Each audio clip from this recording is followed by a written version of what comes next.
Olá, seja muito bem-vindo ao Festival Path Amazônia 2021. Para quem não me conhece, eu sou o Plácido Salles. Trabalho com The Rose Method no processo de autoconhecimento, qualidade de vida, expansão de consciência através de técnicas e conceitos. Desde 2013, eu me aventuro pelo mundo, né, numa vida nômade.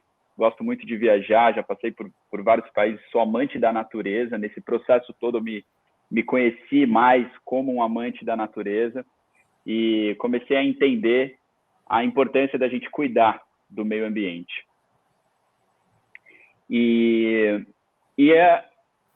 Desde junho desse ano, eu entrei num projeto que chama o Projeto Beach Walker, que consistia em caminhar desde o Uruguai até o Rio de Janeiro, 2.030 quilômetros, coletando resíduos das praias, né? Sempre pela faixa de areia, sempre pelo litoral, pela praia, coletando resíduo e entrevistando pessoas que estavam relacionadas a esse contexto da poluição dos oceanos, do cuidado com o meio ambiente, da reciclagem. E foi aí que, de fato, eu mergulhei nesse processo de compreender mais como que a gente pode conviver com a natureza, né? E utilizando da melhor forma possível seus recursos, né? E tratando a natureza da melhor forma possível. Então, esse é um resumo de como eu me insiro dentro desse contexto do meio ambiente e gostaria de ouvir um pouquinho mais do Chico sobre esse assunto, que ele tem muita coisa para falar. Obrigado, Plácido. Pô, muito maneiro essa caminhada aí tua, depois eu quero saber mais dela. Bem-vindo, galera, ao PF Amazônia aí. Obrigado por estarem com a gente. Eu sou Chico Chinó, sou geógrafo, educador ambiental. Atualmente sou coordenador nacional do Caminho da Mata Atlântica, uma trilha de longo curso de 4.350 quilômetros aproximadamente, ligando mais de 70 unidades de conservação, ligando mais de 30 comunidades tradicionais, vem a Parque Nacional da Parada da Serra até o Parque Estadual do Desengano, né, limite extremo sul e norte. E, cara, eu sempre tive muito contato com a natureza, desde criança, fui crescido numa fazenda no Vale do Paraíba, onde eu estou morando hoje em dia, graças a Deus, está muito bom. Essa pandemia me empurrou para lá e eu fiquei.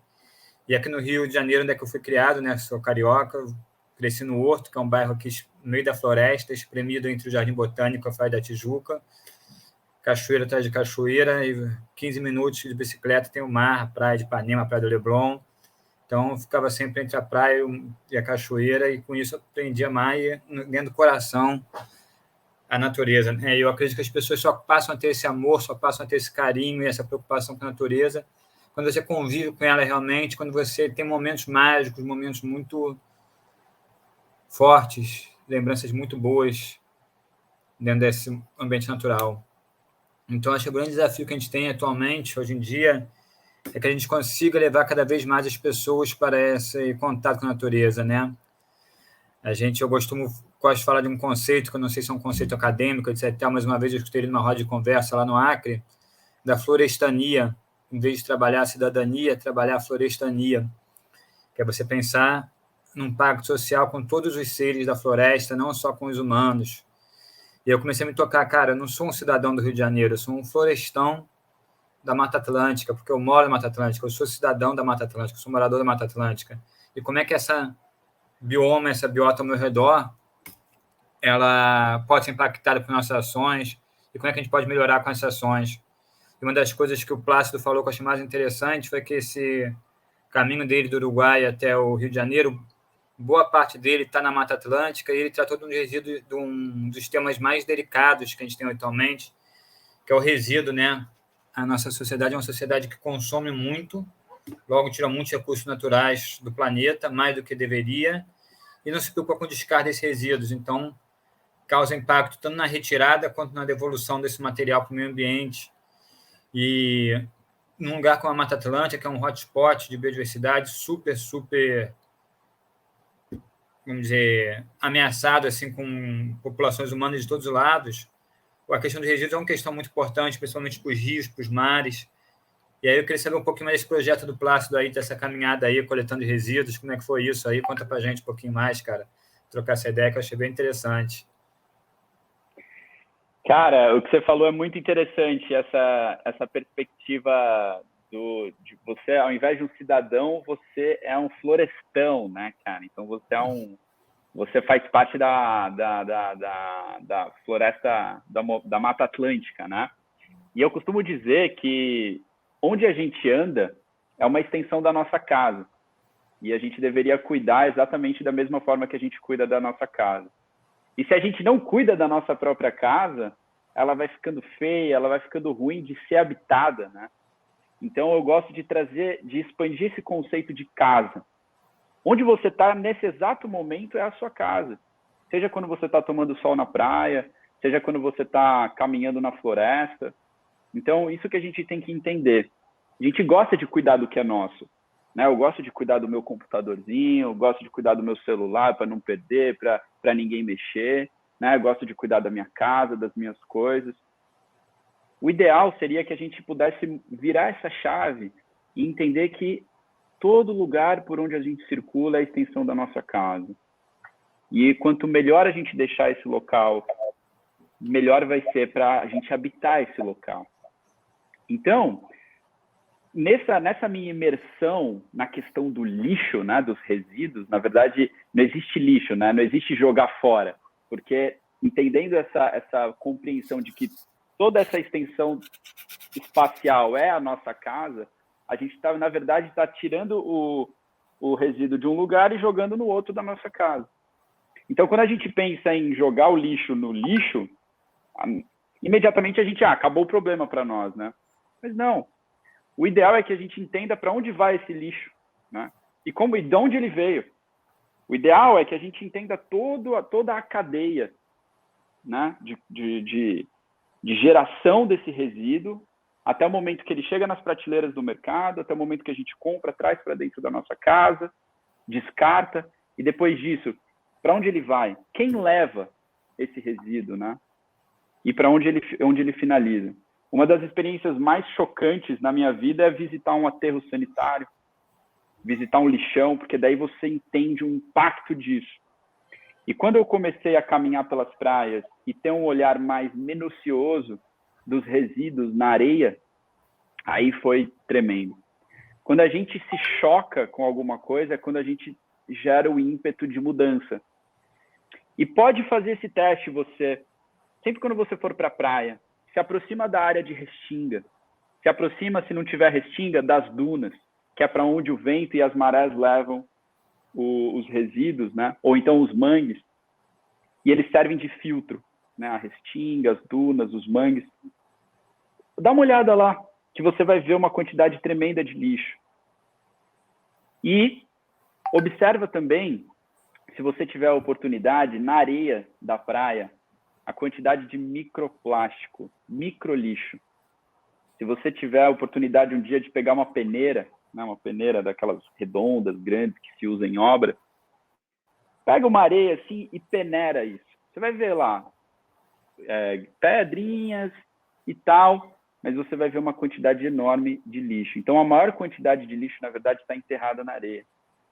E isso sem falar do oceano, a quantidade de lixo que está no oceano. Eu tive a oportunidade de fazer também coleta subaquática e eu coletei uma quantidade enorme de resíduos que estão no oceano.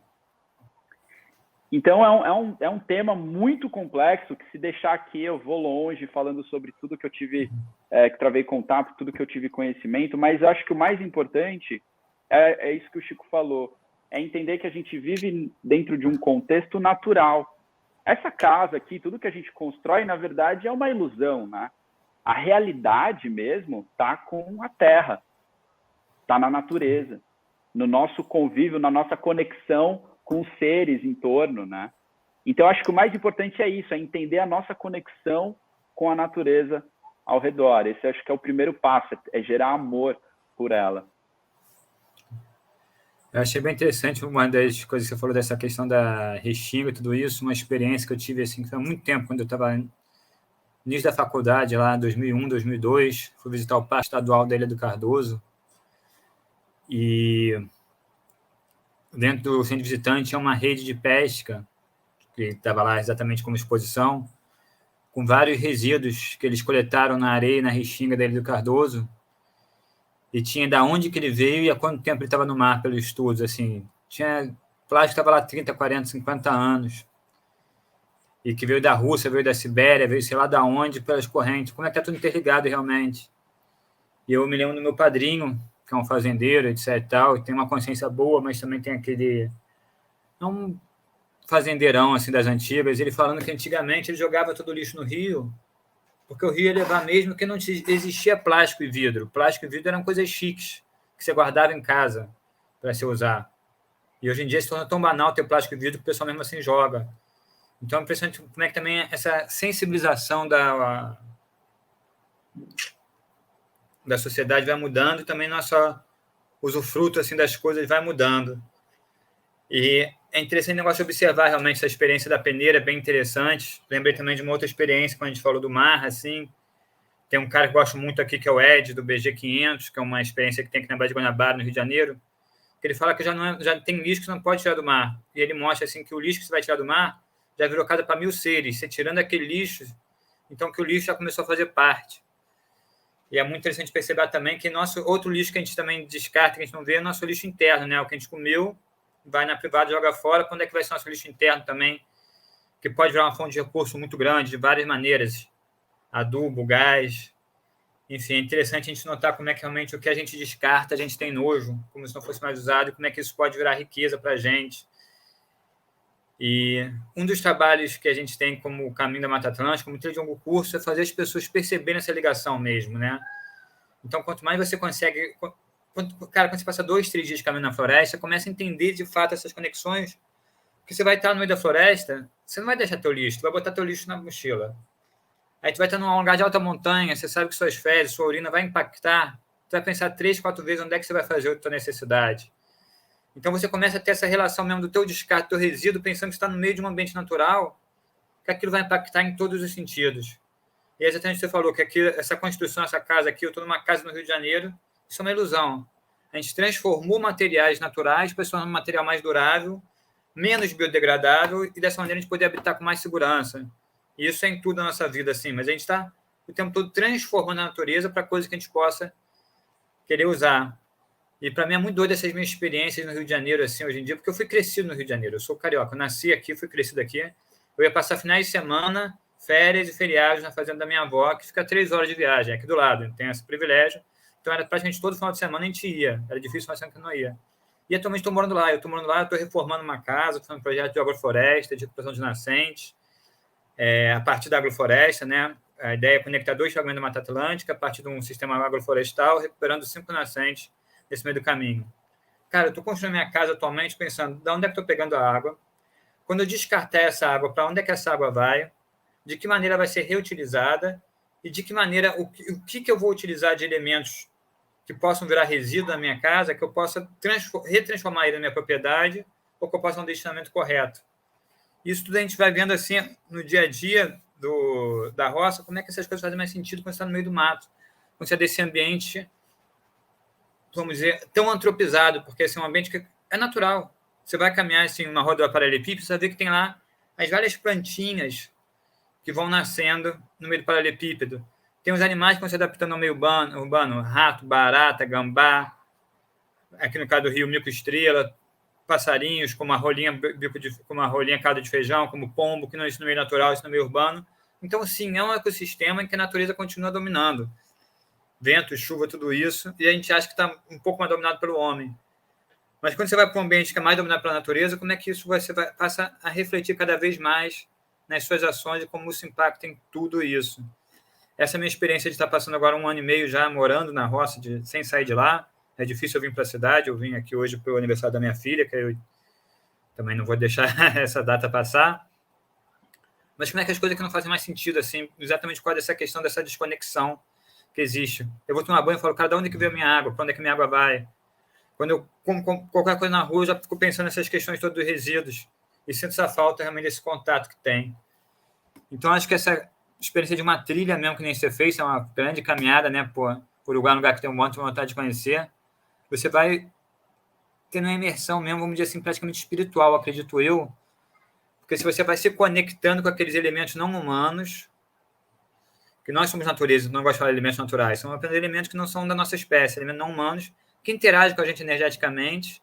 Você vai caminhando, passando dia e noite na praia, vai sentindo a maresia, vai sentindo a areia, vai sentindo o sol, e você vai conseguindo entender e chegar, pelo menos a minha visão, quando eu faço uma trilha de longo curso, uma caminhada grande, você vai entrando assim, aquilo vai entrando de uma maneira no teu ser, no teu âmago, que você vai entendendo como as coisas funcionam e vai se preocupando mais com aquilo.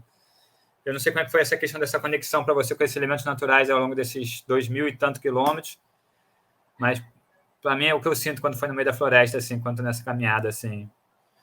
Não, total. Quando a gente caminha, a gente gera um processo constante de reflexão sobre tudo na vida, né? E você está a caminhada faz com que você esteja totalmente imerso na natureza. Então não tem como você não sentir essa conexão. No meu caso, o vento, a brisa do mar, as correntes dos oceanos, as ondas, as marés, os animais marinhos, a areia, né, a restinga, como eu falei, o mangue, as dunas e por aí vai. Não tem como você não se conectar, na verdade, né? E o tema expansão de consciência é um tema que me fascina muito. E a expansão de consciência nada mais é do que você tomar conhecimento das coisas, né? E aí você tem várias vias diferentes para você expandir o seu conhecimento sobre as coisas, expandir sua inteligência sobre as coisas, né? E o meio ambiente é uma coisa que é um tema que é necessário a nossa reflexão e a nossa compreensão sobre esse meio. E quando a gente fala de lixo, trazendo um pouco para essa questão, para o meu enredo ali, da minha caminhada, é um tema difícil, porque é um tema que ninguém gosta de falar.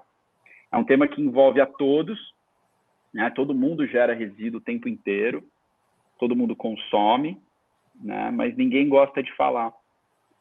Então, é complicado trazer esse tema e eu vejo que ele gera repulsa. Sempre quando eu vou falar do lixo, as pessoas falam, o lixo, né? É complicado. Mas não se aprofunda, porque também sabe que negligencia, todo mundo faz. Eu também, muitas vezes, acabo negligenciando, né? Então, quer deixar isso para lá, deixa quieto, né? Então, eu acho que quando a gente começa a tratar desse tema, o ponto mais importante, e quando eu penso nisso, eu penso em relação a mim como comunicador, porque eu tenho um projeto Livre Partida, que é sobre viagem, sobre turismo, sobre aventura, e dentro do meu trabalho também eu me comunico através das redes sociais. Então, a gente tem um problema grande de comunicação. Como que a gente aproxima essas pessoas que não querem falar desse assunto? Então, eu penso que a gente tem que deixar esse tema pop, muito mais do que legislações que muitas vezes acabam afastando ainda mais as pessoas, como é o caso dos pescadores. Por exemplo, a pesca tem um impacto muito grande nos oceanos, tremendo, né? Sugiro até você, para que está assistindo, se ainda não assistiu, assistir o documentário Seaspiracy. E tem vários outros autores interessantes aqui. O filme, ele comunica muito bem, né? O impacto da pesca é muito grande nos oceanos. E é engraçado que eu já estava na minha jornada, né, pela praia quando eu assisti o documentário. Então, só complementou, né? Então, a pesca tem um impacto muito grande na vida marinha, na questão dos resíduos, na poluição, no impacto do meio ambiente ali. E ao invés de... E aí chega uma legislação que faz com que o pescador que na sua rede acabe pegando algum animal, por exemplo, uma tartaruga ou um pinguim, isso faz com que o pescador ele descarte para longe dele esse animal.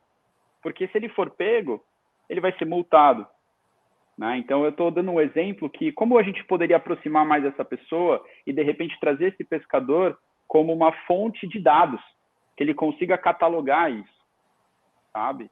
E como a gente faz para que as pessoas conversem mais sobre isso, para que gere nelas uma necessidade maior de entender esse contexto que a gente falou até agora e lidar melhor, tanto com a questão dos resíduos, quanto a todas as outras questões importantes relacionadas ao meio ambiente. Então, acho que esse é o grande ponto. Como que a gente agrega valor a algo tão valioso, mas que as pessoas não dão valor?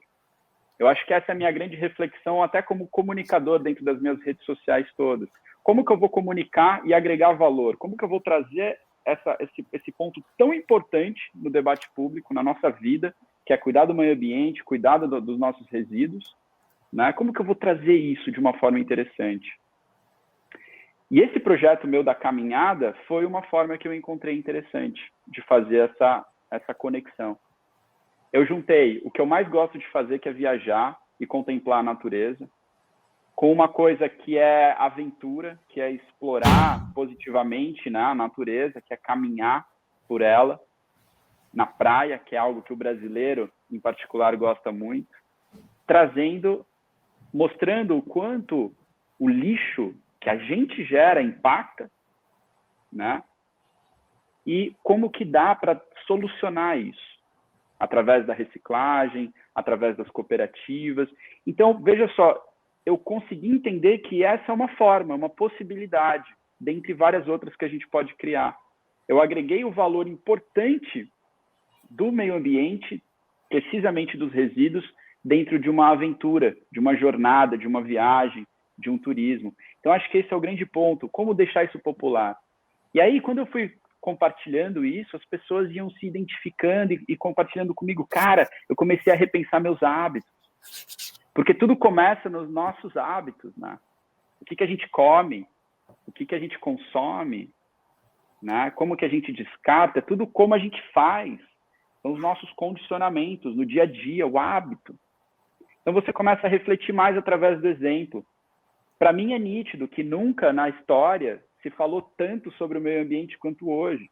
Então a gente está avançando nesse sentido, mas a gente nunca consumiu tanto, nunca gerou tanto resíduo também quanto hoje. Então há uma necessidade de acelerar esse processo, sim, mas a gente está evoluindo. O que a gente precisa acertar é a comunicação.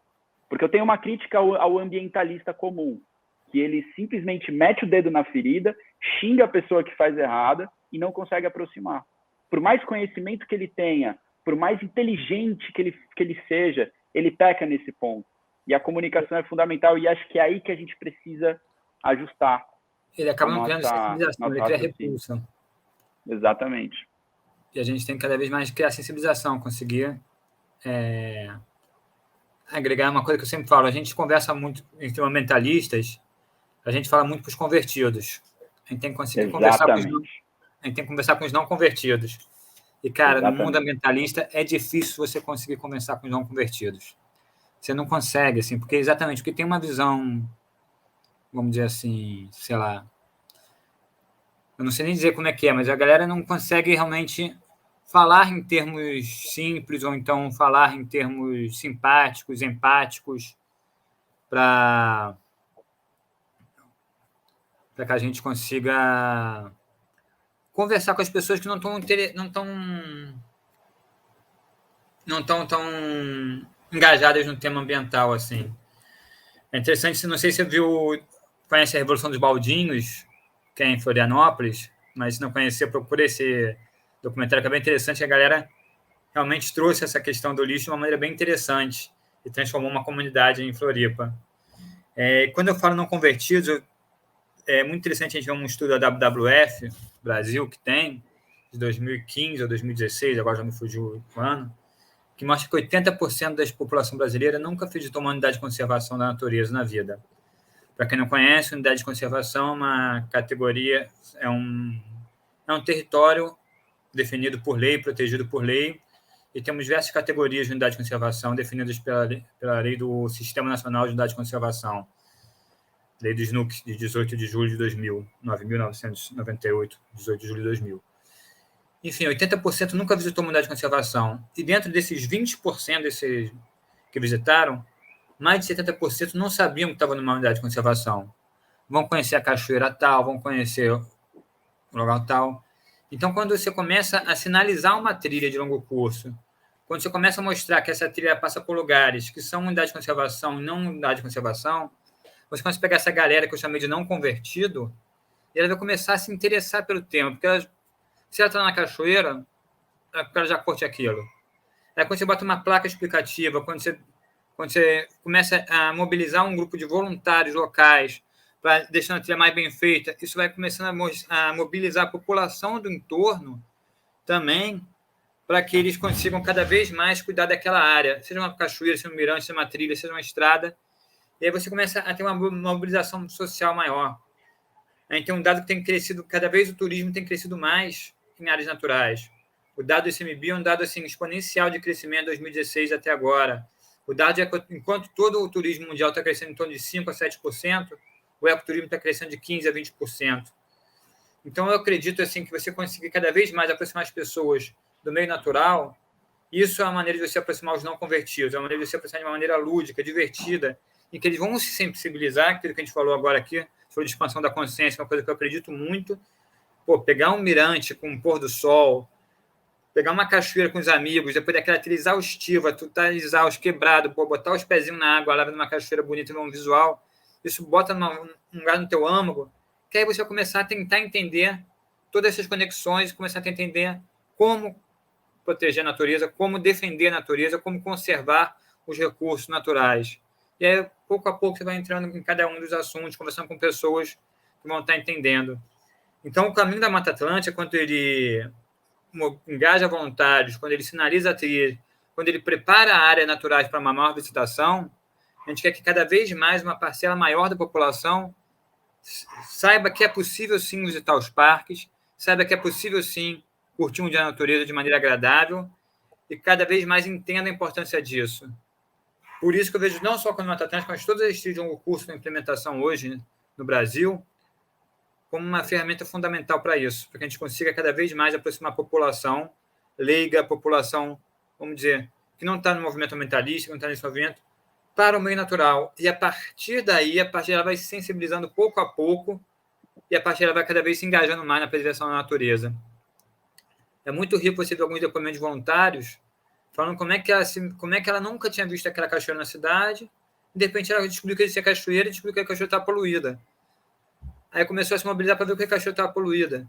Aí, a partir daí, ela começou a pressionar o prefeito, começou a pressionar com os vereadores, fez um movimento, e aí começou-se a procurar verbas para fazer uma obra de saneamento na parte acima da cachoeira, onde é que tinha um bairro que sujava a cachoeira. E aí, cada vez mais, pensa assim, em como botar aquela cachoeira numa área de preservação, que não está numa fazenda particular. Então, já são voluntários, que a gente não sabia nem que a cachoeira existia, e agora, cada vez mais, não só querem que a cachoeira seja limpa, como querem que ela esteja numa área de preservação permanente. A gente tem a Appalachian Trail, que foi a inspiração do Caminho da Mata Atlântica, que foram mais de 75 mil hectares comprados por voluntários para serem transformados em áreas de preservação ao longo dos 105 anos de história que essa trilha tem. A Appalachian Trail é a mãe das trilhas de longo curso. Então, você vê, os voluntários, cara, que foram se engajando na causa, foram vendo como é que é possível cuidar da natureza, tiraram do próprio bolso, fazendo vaquinha, fazendo uns mais abastados, outros menos. Cara, são 75 mil hectares. É terra pra caramba. Que hoje em dia estão compradas exatamente com o fim que você mantenha o leito principal da Appalachian Trail totalmente preservado, totalmente florestado de norte a sul. Então, assim, eu acredito que quanto mais a gente conseguir aproximar as pessoas da natureza, e esse sempre foi meu mote quando eu trabalhei com educação ambiental, um dos meus trabalhos é ser educador ambiental, eu trabalho educação ambiental diretamente em contato com a natureza. As pessoas, a gente faz mais do que trabalho de transmissão de conhecimento. A gente pode sim transmitir conhecimento. É válido. Vamos falar de Jequitibá, vamos falar da erosão, vamos falar do código de nível. Mas o mais rico no trabalho de educação ambiental é que a pessoa ela se sensibilize a partir do seu âmago. E isso um contato com a natureza nos traz. Então, quando você fala de que maneira interessante a gente trabalhar com resíduo, realmente uma visita ao lixão é uma coisa impactante. Mas tem diversas outras maneiras que a gente pode trazer esse assunto para o dia a dia, de maneira que a pessoa vai se sentindo assim, pertencente a isso, quando a gente bota ela em contato com essa realidade. Esses são alguns exercícios interessantes que a gente pode fazer, pensando assim. Não sei se você viu um ensaio fotográfico que teve, eu recomendo pesquisarem aí, um fotógrafo americano que ele tirou foto de 7 famílias ao longo do mundo. O que eles consumiam de comida em uma semana e o que eles geravam de resíduo em uma semana. São sempre 2 fotos, a família do lado que vai comer durante uma semana e a família que gerou de resíduo em uma semana. E mais bonito é uma família de indígenas amazônicos que moram mesmo na floresta amazônica, etc. E sim, consomem. Tinha lá guaraná, tinha alguma coisa assim, mas era muito pouco. E quando você acaba a foto final desses indígenas, você vê que a garrafa de guaraná, você vê que a caixinha que tinha não sei o quê, tudo isso virou algum outro uso, que não alimentício, e uma parte, pequena parte, era lixo mesmo. Então, é interessante pensar exatamente como é que a gente consegue sensibilizar as pessoas e falar com os não voluntários, e quando falar com os não convertidos, é fazer a coisa mais lúdica possível e fazer a coisa mais cotidiana possível, para que eles consigam sentir aquilo no seu dia a dia e sentir aquilo no seu interior. E eu volto a repetir, uma experiência de imersão, seja no mar, seja na terra, seja em locais locais urbanos que façam coleta seletiva, locais urbanos que tenham descarte, fazer experiência desse tipo assim, para o pessoal entender realmente aquilo ali e entrando no seu dia a dia. Eu tive algumas experiências incríveis, transformadoras nessa minha jornada, né? Tanto em relação à natureza, mas em relação também a essa questão dos resíduos, né? E acho que eu vou me focar mais nessa linha. No Uruguai, existe o Uruguai Recicla, que é uma cooperativa de reciclagem, que o Jorge, ele fala uma frase assim que me impactou muito, e foi logo no começo, que ele fala assim que não existe lixo, né? O que existe são coisas fora do lugar. E aí eu comecei a refletir sobre tudo a minha vida em relação a essa frase. Não é lixo, não são coisas descartáveis, são coisas que você pode colocar de um lugar e tirar de um lugar e colocar em outro. É isso.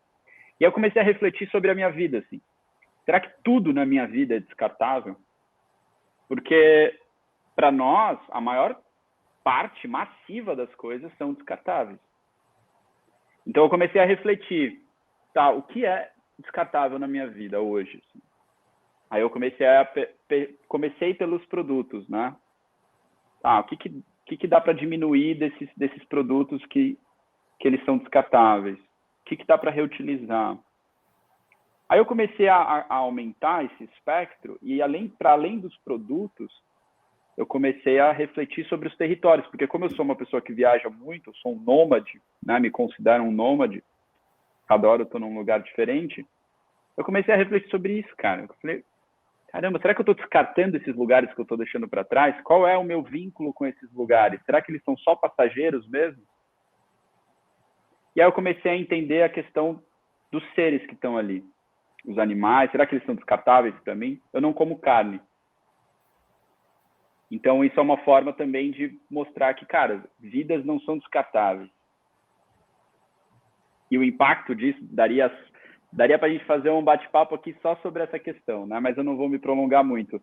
Mas vidas não são descartáveis, assim como a vida das pessoas. Aí eu comecei a ressignificar tudo que estava sendo descartável na minha vida. As amizades com as pessoas, os meus familiares, né? As pessoas com quem eu trabalho, colegas, fornecedores. Cara, eu comecei a viajar nesse processo de o que na minha vida é descartável? Será que tudo é descartável? Será que a gente consegue reduzir essa questão do descarte? Uma outra pessoa que eu tive um contato fenomenal, que também trabalha com reciclagem, mas ele faz um trabalho diferente, é o Ecolocal, é o Felipe.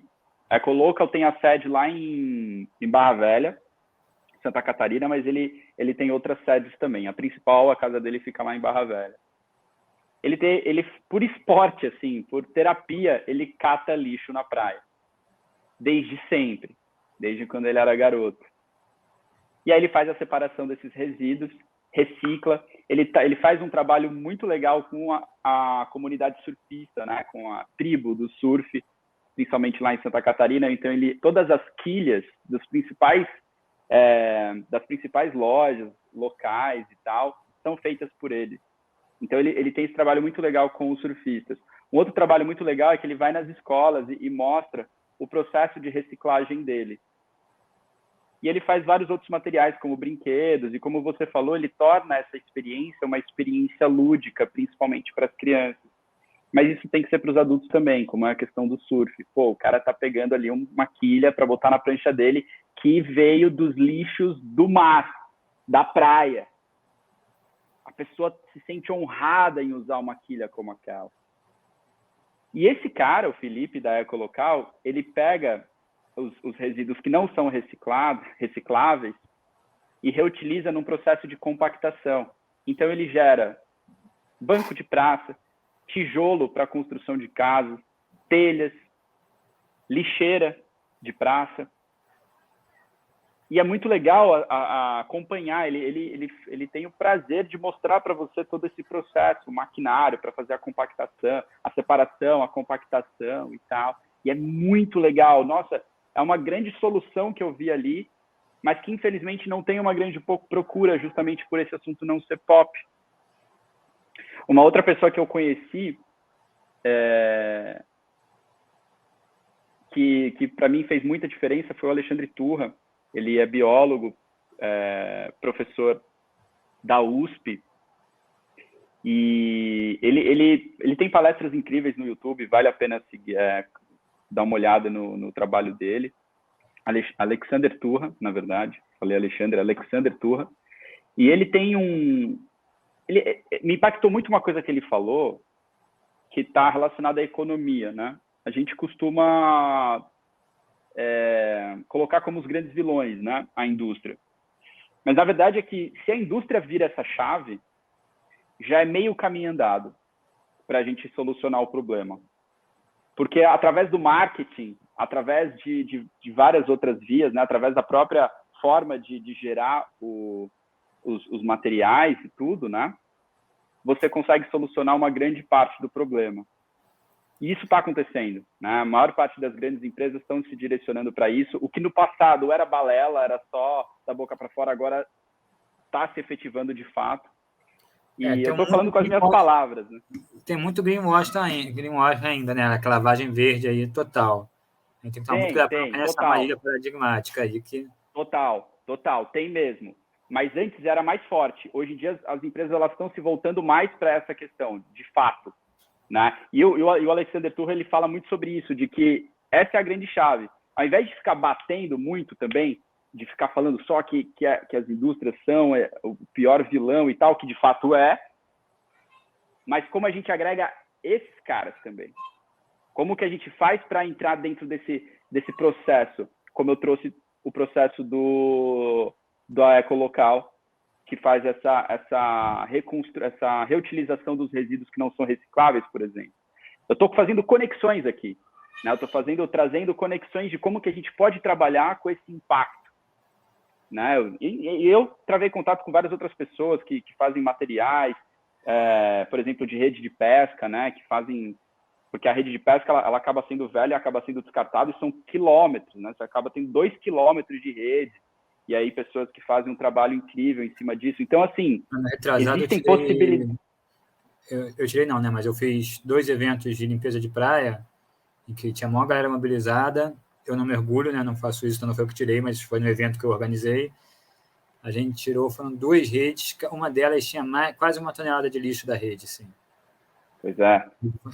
Não, e dá para ser reutilizado, esse é o ponto. A gente acha que, nossa, tá lá no oceano há não sei quantas décadas, tá tudo sujo.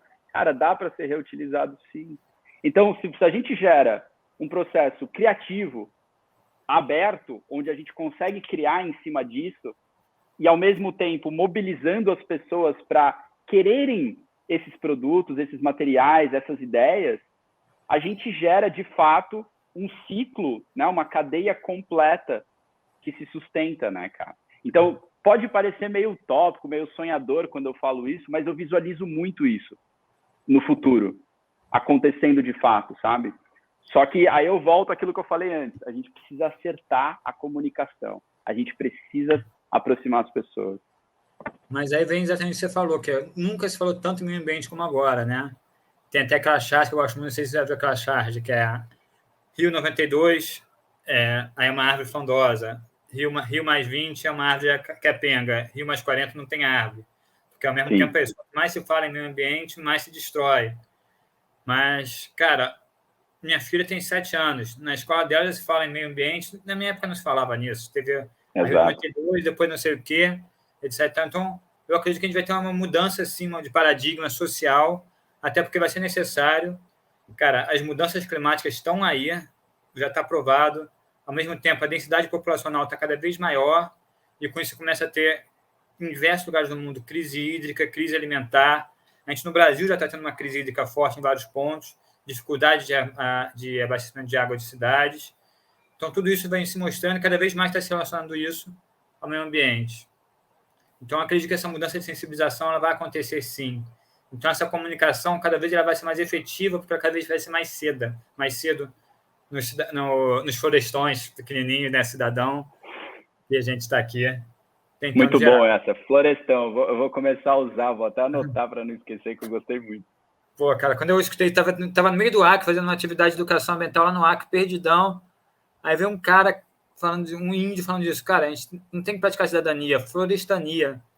É exatamente isso, cara. A gente tem que começar a pensar que a gente não está sozinho, cara. Cidadania, a gente pensa exatamente na cidade, na polis, né? Foi os gregos que criaram a cidadania, que era você exercer o direito sobre a polis. Então, como é que agora você não exerce o direito sobre a polis?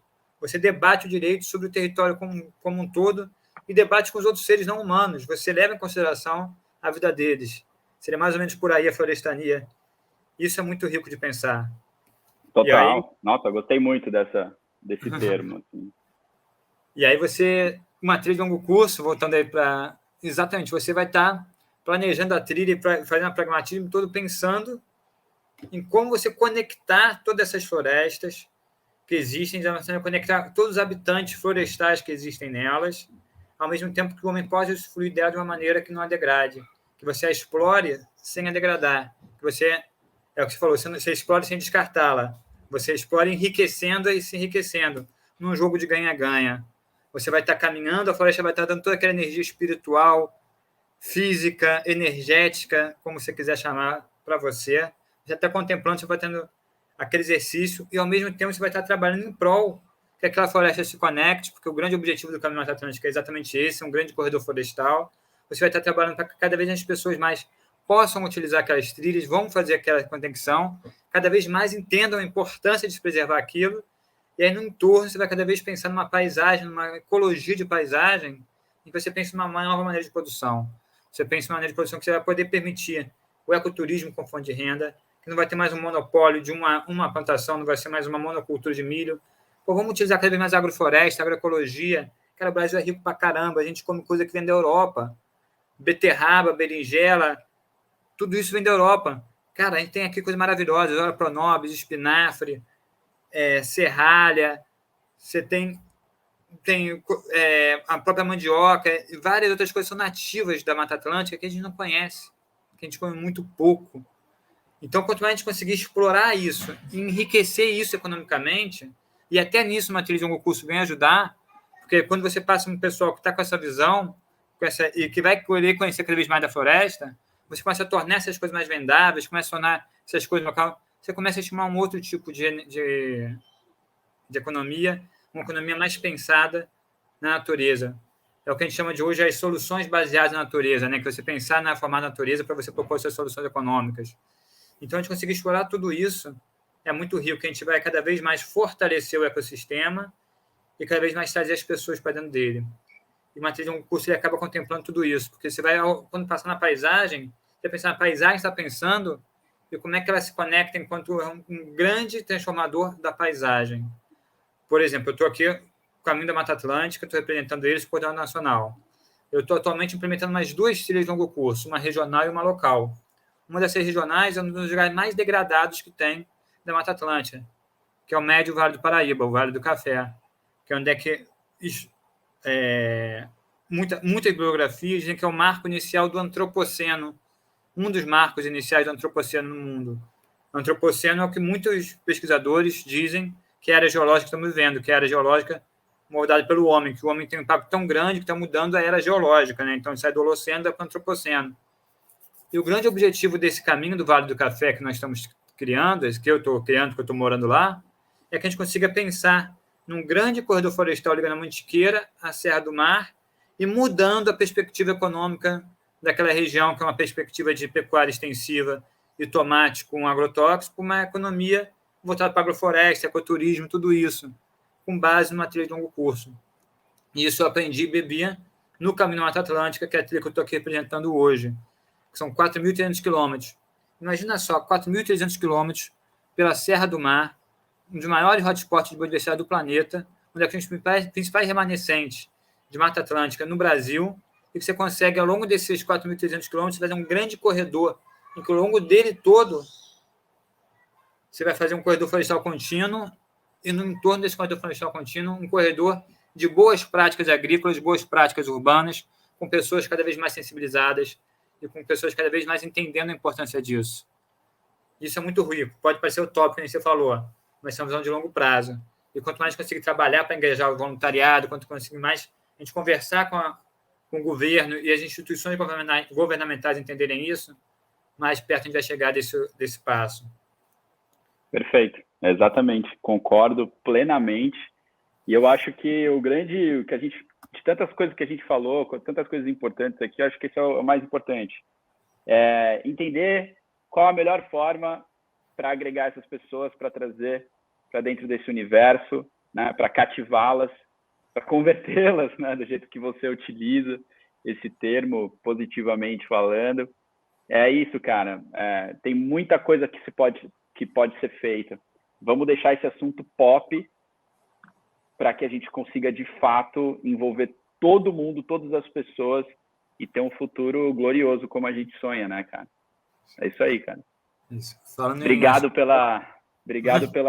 pelo papo enriquecedor. Acho que a gente está finalizando, mas é só te falar de uma experiência que depois eu me lembrei, assim, que a experiência que eu fiz de 2006 até 2008, foram 2 anos, que era o REAMAR, Rede de Educação Ambiental Marinha. A gente se encontrava uma vez, era promovido pelo INEA, o Instituto Estadual do Ambiente do Rio. A gente encontrava uma vez por mês numa praia do Rio de Janeiro. Praia Vermelha sempre, no mês seguinte outra praia. Praia Vermelha, outra praia. Enfim. E aí você misturava nesse mesmo dia. Era galera no tirar lixo submarino, era galera catando lixo na praia, era teatro para criança, era música, era oficina de pintura, oficina de plantio de mudas, oficina de artesanato, tudo com material reciclado saído do mar. E era maravilhoso. E a criançada vinha porque, porra, tinha música boa, tinha teatro, aí botava botava um chopp, botava uma comida, etc. E ficava um evento mesmo de um domingo, que era sempre os domingos da pessoa, ir para um lugar em que você vai ter comida, bebida, que nem uma feira normal, musiquinha tocando, teatrinho para as crianças, oficinas diversas, e isso num grande evento, que é um evento de retirada do lixo do mar, e aproveitar esse lixo do marinho para fazer. Aí tinha artesanato, pintura, fazia várias coisas. Boa. E era muito maneiro. Foi 1 ano que durou esse projeto. E é isso. Exatamente.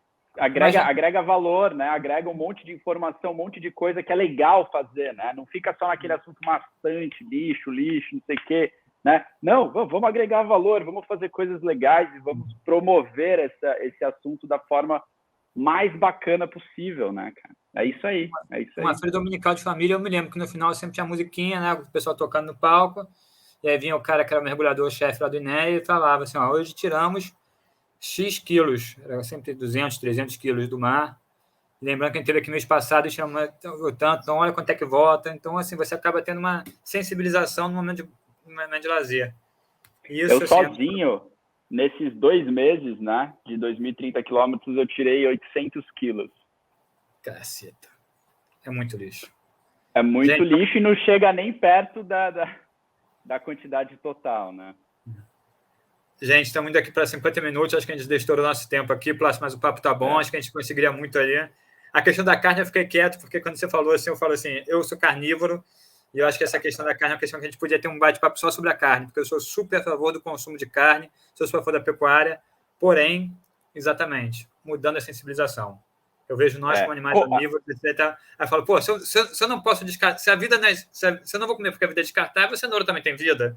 E eu falo isso como pessoa que atualmente eu cuido de vaca, atualmente eu cuido de galinha, atualmente eu cuido de porco, atualmente eu cuido de horta e agrofloresta. Todos os seres lá, meu irmão. Então... A minha crítica voltada ao meio ambiente em relação a esse assunto é como a pecuária é feita hoje em dia. Como ela é feita hoje em dia tem um impacto sinistro, que é fato, né? Então a minha grande crítica é em relação a isso. Não, claro que tem outras formas de você fazer e tal, mas como ela é feita em massa hoje em dia no processo industrial, aí sim é tenso. Mas é papo para outro momento, né? Mas, cara, valeu demais. Acho que vale a pena para quem quiser me seguir aí nas redes sociais, Instagram, Plácido_Salles com 2 L's e Livre Partida, tá? É o meu projeto de viagem. e tem tanto no Instagram quanto no YouTube também. Plácido Sales, com 2 L's e Livre Partida. Manda aí, Chico, como é que a galera te encontra? Procura aí também Caminho da Mata Atlântica, essa trilha de 4.000 quilômetros. E quem quiser me procurar ver minha ação mais individual, eu tenho minha página, que é paineira.rosa, que é o que eu falo meus trabalhos lá na fazenda de agrofloresta, recuperação de nascente e tudo isso. É minha página mais pessoal e o caminho aqui, Caminho da Mata Atlântica, sigam e vejam que tem muita paisagem bonita pelo caminho. Vale a pena. Maravilha. É isso aí, galera. Obrigado pela presença e até a próxima. Valeu galera. Obrigado, valeu, Plácido. Bom te conhecer. Valeu. Tamo junto.